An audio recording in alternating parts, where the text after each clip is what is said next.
Welcome back. आप देख रहे हैं प्रॉपर्टी बाजार।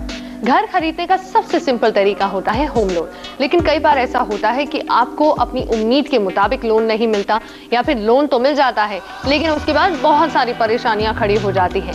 लेकिन अगर ग्राहक लोन लेते समय कुछ अहम बातों को ध्यान में रखें तो होम लोन में आने वाली छोटी बड़ी परेशानियों को आप आसानी से दूर कर सकते हैं। होम लोन लेने वालों को अब फेस करनी पड़ सकती है एक नई मुश्किल। लोन की अवधि के दौरान उन्हें क्रेडिट ब्यूरो इंडिया लिमिटेड की रेटिंग पर खरा उतरना होगा।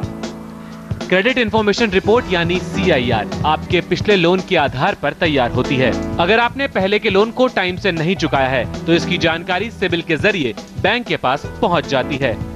जो अमाउंट्स ड्यू है उन्हें हम टाइम पे दें। कई बार बैंक तो जब तक 2 इंस्टॉलमेंट या 3 इंस्टॉलमेंट ड्यू नहीं होती तब तक बैंक के लोग तो नॉर्मली फॉलो अप नहीं करते, उतना टाइम लग जाता है। लेकिन आप ध्यान रखिए कि क्रेडिट ब्यूरो में ये रिकॉर्ड हो रहा है कि आपने एक इंस्टॉलमेंट 1 महीने के बाद डिले में दी है।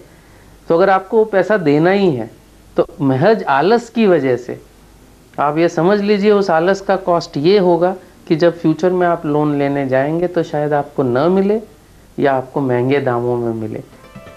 कई बार लोगों की शिकायत होती है कि बैंक होम लोन की रकम और इंटरेस्ट रेट के वादे के मुताबिक नहीं देते हैं। इसके अलावा तीसरी बड़ी परेशानी है प्रोसेसिंग फीस की, यानी अगर आपने होम लोन के लिए अप्लाई किया है और किसी वजह से आपका लोन पास नहीं होता है तो बैंक प्रोसेसिंग लोन नहीं लौटाते हैं। इस तरह की बातों का कोई समाधान नहीं है, लेकिन आप बैंक से लिखित रूप में यह आश्वासन ले सकते हैं कि लोन प्रोसेस न होने पर प्रोसेसिंग फीस लौटा दी जाएगी। लोन की रकम प्रॉपर्टी के वैल्यूएशन पर भी निर्भर होती है।